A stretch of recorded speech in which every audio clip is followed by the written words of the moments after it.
the pain like.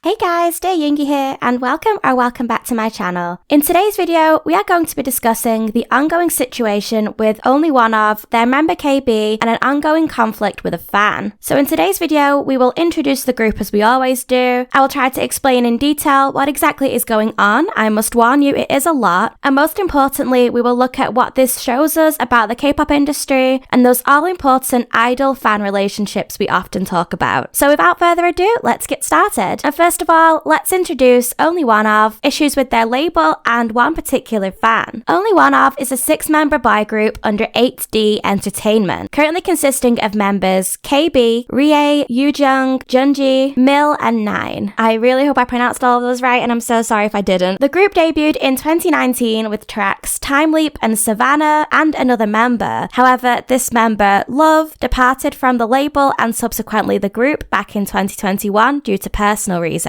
He was the leader, so later Maknae 9 took over as their leader, and Rie is currently inactive because he's completing his mandatory military service. OnlyOneOf, I would say, are best known for pushing the envelope with their music, concept, and style. The group have been quite experimental with different and more unique concepts than we see usually in the K-pop industry. If you aren't too familiar with the group, I think you might at least know them from their song Libido, which became quite popular. The choreography was criticized for perhaps being too provocative, yet the group remained true to their concept even following this. And since, the group have also received a lot of praise for the way in which some of their concepts and music videos appear to show support for the LGBTQIA+ community, in an environment and industry where this topic is still seen as a taboo. The group released a music video series titled Underground Idol, which depicts all 6 members in same-sex relationships, and there are also themes that allude to the LGBT community pretty much throughout their discography. Like many K-pop companies, the group's label 8D Entertainment have been criticized many times for their treatment of the group. One thing they've especially been critiqued for is the label's lack of clarity for the fandom whenever something strange appears to be happening, and we do have a few examples of this. In November 2020, when the group were still rookies, the label suddenly announced out of nowhere that member Mill would be going on hiatus due to him violating one of the label's rules. A month later, he was allowed to resume activities after issuing a handwritten apology to fans, but I don't think we ever really found out exactly what happened, despite fans' repeated asking. If it was bad enough to be considered a rule violation, why weren't we allowed to know about it? In 2021, when the group's leader, Love, suddenly left the group, no proper explanation was provided for this, besides it was personal reasons. Now, on the one hand, he should not be expected to reveal anything, he would rather keep as private information regarding his departure of the group. However, fans were demanding some sort of explanation from the company due to his departure being so sudden and unexpected. It's not like he had been on hiatus or anything. A group member doesn't usually just decide to leave when they were active with their members just a week prior, and especially not when they're the group's leader. And like I'm sure all of us will have had experience with as K-pop fans, each fandom has its members who don't particularly have the best reputation. OnlyOneOf are of course no exception to this. One fan in particular we will be discussing today, named Jamie, or JBB Williams, I don't know how they want that pronounced, on Instagram, is a prime example of this. The main reason I'm sharing their Instagram handle when I probably wouldn't normally do that is because they have screenshots and things on there that we'll be discussing later that you guys might want to check out. Jamie is a known group order manager within the OnlyOneOf's fandom community. Back in 2023, fans labelled her as "deal with at your own risk," which basically is a warning that they give to other fans in the community that this person has been known to be problematic in the past. Jamie has also been accused of approaching the members with inappropriate topics during fan calls and bullying of other fans, just to name a few issues. You may be wondering, why are we talking about one fan in particular? But it'll make sense later, don't worry. Okay, so now we're all caught up with OnlyOneOf's lore, it's time to discuss the group's latest controversy. Now this may take us some time, I'm just gonna warn you, so get yourself comfy. I will try to explain everything as clearly as possible, but if you want to pause here to get some snacks and a drink, I'll be waiting when you come back. Okay, we're ready, let's go. Back in March 2025, OnlyOneOf members KB and 9 opened personal TikTok accounts and began live streaming to communicate with fans. Now I'm not the most clued up on how TikTok Live works, I'll be honest, but I know you can send gifts to streamers while they're live, which basically is like worth money. They come up as like stickers and stuff on the screen, but they are actually of monetary value. And soon, Nine would start receiving quite high value gifts during his TikTok lives from a user named Love with 3 O's like OnlyOneOf. I believe the first gift was valued at over $500 and then there was some like $300. This continued for quite a while, with the same user repeatedly joining Nine's lives to send him high value gifts. Eventually the same thing would happen with KB with a new user named Alex, who would also enter his lives and send him these monetary gifts. He asked, "Who are you?" to this person, not understanding what these gifts were at the time, apparently only later learning that they held a high value. Once he did learn the meaning behind them, he was of course beginning to thank them immensely. I have no idea what I would do in this situation besides just thank them repeatedly either, to be honest. Like, what do you even do? Fast forward slightly to April, and some fans of OnlyOneOf noticed that they had randomly been getting blocked by KB and Nine's personal TikTok profiles for seemingly no reason whatsoever. These fans were quite upset. They were loyal fans of the group who had literally no clue why they'd been blocked out of nowhere, especially when they appeared to have pleasant interactions with the members of the group in the past. This is probably around the time that all hell broke loose. Anonymous users began to enter KB and Nine's live streams, leaving floods of hate comments in the chat section. These hate comments got quite vicious in places, with some even making threats towards the members. These anonymous users were also coming for other fans in the chat, revealing fans' legal information such as their real names and addresses, and impersonating other members of the chat to confuse fellow participants and either KB or Nine while they streamed. Of course, both the users we discussed, Love and Alex, who had been sending those substantial gifts, were among those who were targeted. In the meantime, in early May, KB's TikTok manager reached out to some fans and asked if they would be interested in assisting with moderating the chat, as things were getting quite out of hand. In the end, Alex, one of the gift givers, were appointed as one of these moderators. The following day, KB also posted on his story asking these anonymous accounts to stop harassing him and fans, stating that he would take legal action if the harassment continued. I'm sure you've probably guessed it, but it was later revealed that one of the users doing the gifting, named Love, was none other than Jamie, the fan we discussed earlier. Following this, on the 5th of May, Nine decided that he would be pausing his live streams for the time being, stating that he would be taking some time for reorganization. A few days later, on the 9th of May, Jamie posted a story requesting that KB also pause his live streams through fears of her safety and asking for help with her police report. In this story, she shares that she had already asked KB to withhold from his lives, but he carried on with this particular one anyway. She accused him of prioritizing making as much money as possible, no matter what the consequences may be, over her safety. She also says, "I don't understand this behavior, forgetting your friend, morals, and the good person you supposedly want to become." This, I think, is the first time we hear her imply that they have some sort of deeper connection, and they appear to be friends as opposed to just idol and fan. However, this relationship was now definitely strained, because Jamie claimed that she was not the only person he was doing this to, and that she was blocked because she was the only one willing to speak up about it. After receiving backlash from fans who thought Jamie sounded more like a saesang rather than a friend, Jamie also posted another story with screenshots of conversations between herself and KB to prove they shared a personal relationship.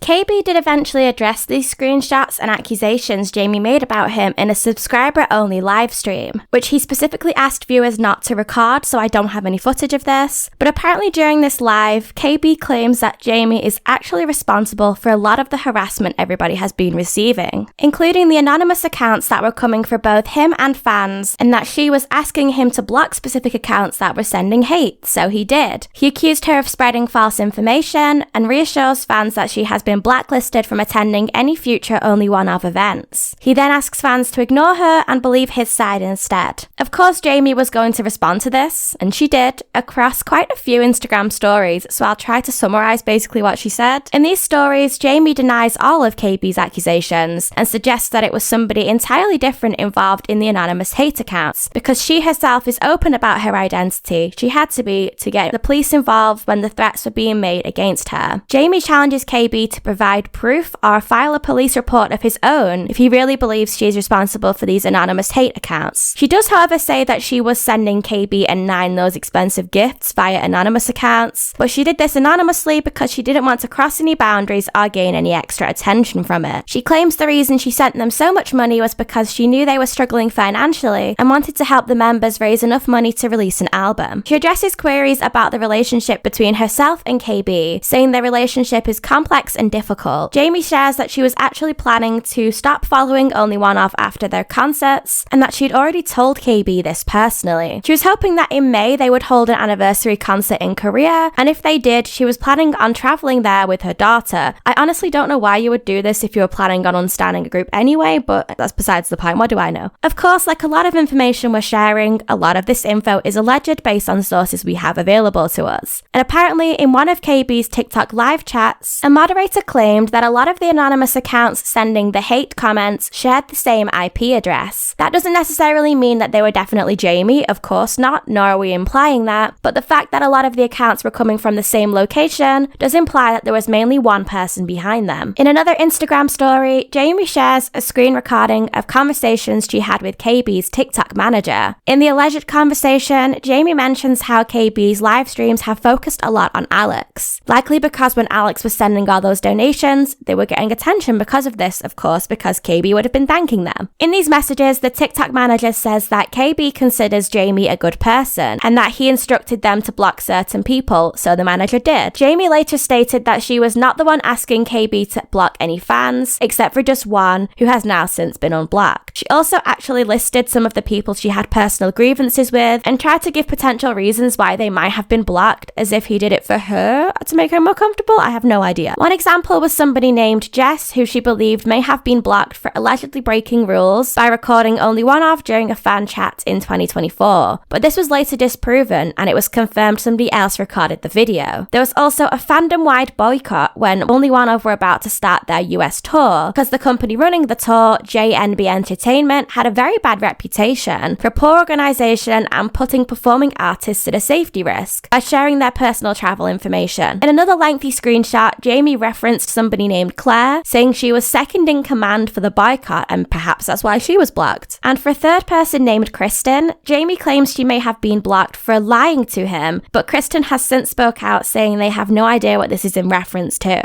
On the 11th of May, KB released a public statement to TikTok, which has now since been deleted, but fortunately somebody did manage to capture it. There's a lot of important points and accusations to mention from this video, the first being that KB claimed Jamie leaked her own personal information and tried to convince him that another fan did it, and she was constantly bullying other fans even though she claimed to be the victim herself. He agrees that she did ask him to stop his lives, just as she said, for safety reasons, but he already had his suspicions that she was lying, so he ignored her messages and carried on with the streams anyway. She then apparently threatened his fans and him, saying she would release malicious edits of their conversations to make him look bad. She had pressured him to advocate for distressed fans by blocking guilty parties in the chat, but then later claimed she wasn't satisfied with his efforts. But once Alex began to appear in the live chats, KB believes that Jamie became fixated and obsessed with this person, saying they were ruining his live streams, so she then tried to manipulate KB's lives to her own liking. KB said that because this was causing him so much stress, that was the reason he asked his manager to start monitoring the live chats. While managing these chats, KB's TikTok manager was able to gather evidence of Jamie acting inappropriately and asked her to stop, but she didn't. KB admits he believed that Jamie had good intentions at first, but now thinks she's jealous and controlling. He asks fans, again as he did previously, to not believe her or interact with any of her crazy allegations. That previous statement used a sort of robot voice to translate what he'd written from Korean to English, if that makes sense, you know, the ones you can do on TikTok and stuff. So he also added at the end in his own voice, "That's what I wanted to say, and I have insomnia these days, I can't sleep." This video statement was deleted on the 20th of May. During his live on the same day, when fans asked for further clarification on the situation, he said that everything that needed to be said was in the video he posted. However, this of course confused fans because he had literally deleted the video statement. It's still not over yet. Sorry guys, we're getting there though. Jamie was back a few days later on the 13th of May with a screen recording of a conversation she had with JB. In this conversation, KB is sharing with her private messages via From, which is a subscription open messaging service similar to Bubble. These messages are from Claire and Jess, who were amongst those fans blocked that we discussed earlier. In these messages, she appears to be helping him figure out what the truth is and who these people are. Jamie responded with Google links which contained information that KB requested, and he asked if this could be used for prosecution. In the caption of the story, Jamie says, KB can spin the story to look like the victim, but he is not. He shared information with me about other fans that I did not ask for. He asked for information which I sent him in Google links, and then she also asks for proof again that she is the person behind the anonymous accounts if KB is so sure.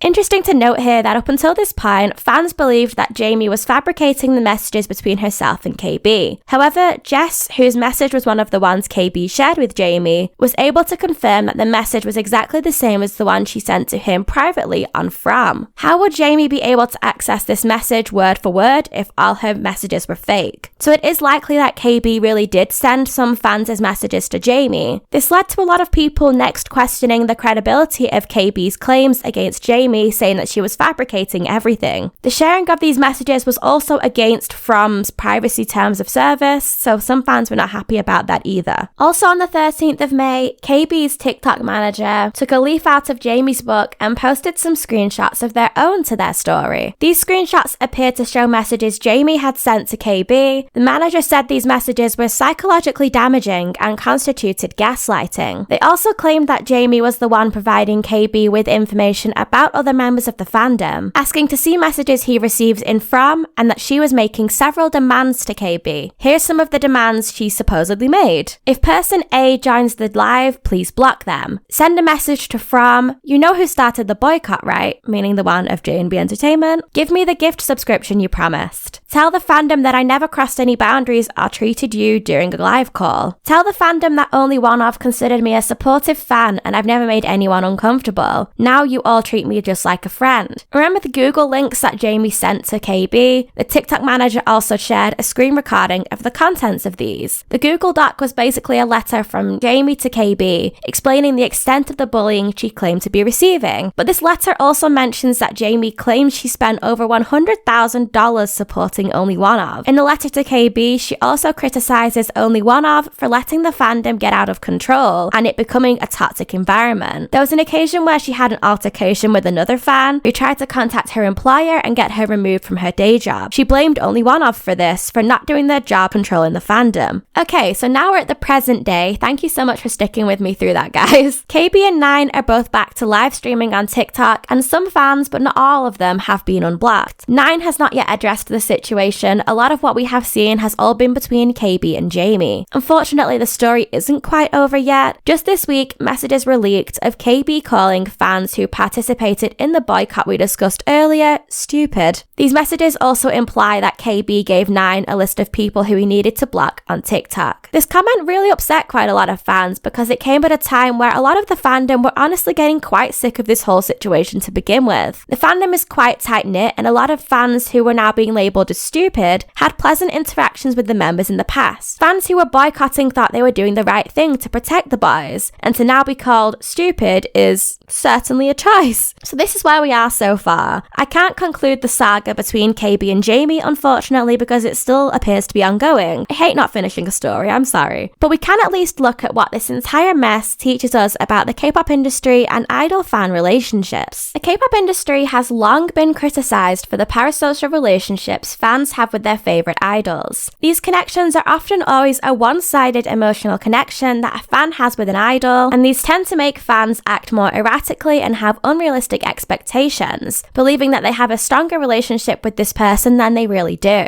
Parasocial relationships can and have been dangerous in the past, but the one small bit of solace we have is that these relationships are at least contained somewhat by the barrier between an idol and fan. There's a limitation where these sorts of fans experiencing parasocial relationships don't really have the means or methods to frequently communicate with an idol, except besides fan calls perhaps, or trying their very best to interact with them on social media in a very limited capacity. This is, however, a slightly different situation. What about those rare occasions like this one, where fans somehow manage to wiggle their way into actually connecting and interacting with the K-pop idol in a more private and personal setting? It's somehow even worse than a parasocial relationship because it goes a step further. These types of people manage to find a place and purpose for themselves in the idol's life. And that is exactly what seems to have happened here. It appears as though Jamie managed to make KB and the OnlyOneOf members genuinely believe that they needed her and that she was providing a service to them with her knowledge of the fandom and who was causing problems. Fans in parasocial relationships tend to be happy in their delusions, if that makes sense. Because they don't have regular interactions with their favorite idol, they can kind of live content with the unknown. It's easier to have a perfect image and fantasy of a person in your head when they haven't done anything to prove that untrue yet, and you never get close enough to see that. But there will be a breakdown somewhere when a fan in a parasocial relationship establishes that connection with an idol that they really wanted to, but this person doesn't meet exactly what image they had of them in their head or live up to their expectations. And this reveals just how much more dangerous and destructive these relationships become when they transition from a parasocial relationship to actual physical contact. We can't say the bubble just bursts for these fans because I don't even think it's that. The bubble becomes more intense because they now feel like they are in that bubble with them, on the outside looking in at other fans. A fan in a parasocial relationship like this can go from thinking their idol loves them and that they're special to them to actually believing that they're a step above that. They don't just view themselves as a fan anymore, they feel like they've become more of a friend, like Jamie said her relationship with KB was. But then because these types of fans think they aren't just fans anymore, they're likely going to demand more and more attention and act more and more unruly when they don't receive said attention. Does any of this sound familiar to the story we just discussed? Now I must say, there is a small part of me that does agree with Jamie's critiques of KB ever so slightly in one thing she said, and hear me out before you yell at me. I do believe it is up to the idol to try and set their own boundaries. I think a lot of this drama could have been avoided had the members involved tried to maintain their idol to fan distance, rather than developing a connection with Jamie that would make her feel as though they were friends. There are many parts of this story where KB definitely did not handle this situation in the best way. For example, calling fans stupid when there's somebody who is obviously going to leak those messages. Sharing private messages from other fans with somebody you know has been acting maliciously. It's just like asking for trouble. And unfortunately, this whole situation and the lack of boundary setting will have guaranteed done more harm than good for the group. However, it's not entirely fair to say they should have just kept their distance better. I completely understand that KB must have felt as though he was in a very difficult position, and that's before you factor in the monetary situation and the fact she was literally throwing money at him. With the way K-pop idols are trained and expected to behave in public, idols have this image and vibe where they're always openly thankful and very grateful to fans for giving them the platform they have. So him developing a connection with her when she claimed to want to help the fandom probably made sense to him. I don't disagree that he probably did think she had positive intentions in the first place, but by the time he figured out that she was perhaps going to be more possessive of his time, it was too late for him to break those ties. But at the same time, she should never have been given the opportunity to get close enough in the first place that she would feel that she has the ability to have power and control over him and how he runs his live streams. This whole situation is honestly the first time I think I've seen something like this happen within the K-pop industry, where a parasocial fan has developed a relationship to the point that the person actually is causing grief with the idol's life and activities. And I can't say I like it, because I don't. I don't like the precedent this sets that fans of smaller groups or with smaller fandoms can try to manipulate their way into a position where they have such an effect on an idol's life. It's a shame because I don't want idols to feel as though they can't interact with fans, and I don't want genuine fans who understand their place and know there should be a distance between them and their idol to now not be able to get those interactions that are genuinely innocent and nice and coming from a place of fans supporting their idol. But I do think there needs to be some sort of onus on K-pop idols of any size, no matter how big your fandom is, to maintain the boundaries and keep the distance between themselves and the fan. I often see this vibe that idols are terrified of offending fans, but there is nothing wrong with wanting to keep some aspects of your life private from fans and not wanting to befriend them. Doesn't this whole story just perfectly illustrate the reason why so many of us have been repeating the issues with the K-pop industry, cultivating parasocial relationships in the way it does? I've been sounding like a broken record for years, but here we are. Fans are deliberately encouraged to feel personally connected to idols through things such as fan service and these subscription-based social media messaging services, and make you feel like you're actually communicating with the person. It gives this illusion of accessibility that K-pop idols can be at your beck and call as long as you pay the right price. The industry harboring these relationships in attempts to grow does need to take some responsibility for the consequences of this. Take this whole situation escalating in the way it has as an example of how quickly things can get bad. Boundaries exist for a reason, and while I don't see the K-pop industry doing anything to eliminate parasocial relationships relationships anytime soon. We need idols at the very least to ensure fans' fantasies of connecting with them on a personal level remain exactly that, just fantasy. Okay guys, and that was it for today's video. I'm sorry that explanation was so long. I wanted to share the story for those who didn't know, but there was a lot of detail I had to add to make sure nothing important was missed. I also want to say a huge